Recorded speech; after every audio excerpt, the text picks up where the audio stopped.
বাড়ি ছেড়েছেন যিশু। নীলাঞ্জনার পক্ষ নিলেন বলিউডের রাগেশ্বরী ও শাশ্বত পত্নী মৌহা। ইতিমধ্যেই বাড়ি ছেড়ে অন্যত্র থাকতে শুরু করেছেন যিশু। এবার নীলাঞ্জনার পক্ষ নিয়ে কি লিখলেন রাগেশ্বরী ও মৌহা?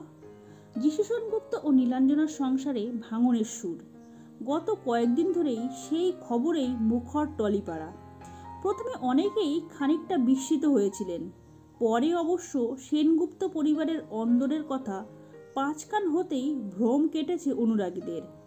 টলিপাড়ায় গুঞ্জন, বিবাহ বিচ্ছেদের দিকেই এগোচ্ছেন চর্চিত এই দম্পতি। শোনা গিয়েছে ইতিমধ্যেই বাড়ি ছেড়ে অন্যত্র থাকতে শুরু করেছেন যিশু। যদিও অভিনেতার দুই মেয়ে সারা সেনগুপ্ত ও জারা সেনগুপ্ত যেভাবে মাকে আগলে রেখেছেন তার ইঙ্গিত মিলেছে সমাজ মাধ্যমে। অবশ্য গোটা বিষয়ে যিশু নীরব। এবার টলিপাড়ার এক তারকা পত্নী এগিয়ে এসে পক্ষ নিলেন নীলাঞ্জনার।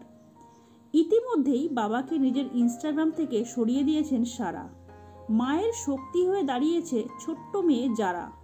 এবার নীলাঞ্জনার পাশে টলিউড থেকে প্রথম কেউ এগিয়ে এলেন।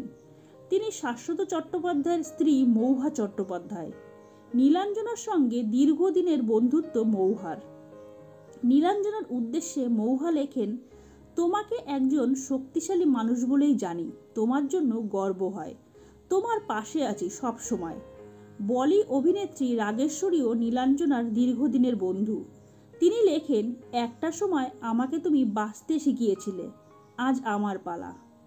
টলিপাড়ায় গুঞ্জন, যিশু নীলাঞ্জনার সম্পর্কের মধ্যে তৃতীয় ব্যক্তির উপস্থিতি রয়েছে। মুম্বাই গিয়েই নাকি ওই মহিলার সঙ্গে যিশুর সম্পর্ক তৈরি হয়েছে। তার জেরেই সংসারে ভাঙন। ইতিমধ্যেই নিজের নামের পাশ থেকে সেনগুপ্ত পদবি মুছে ফেলেছেন নীলাঞ্জনা। তো বন্ধুরা, ভিডিওটি ভালো লাগলে প্লিজ ভিডিওটিকে লাইক ও চ্যানেলটিকে সাবস্ক্রাইব করতে কিন্তু একদমই ভুলবে না। ধন্যবাদ।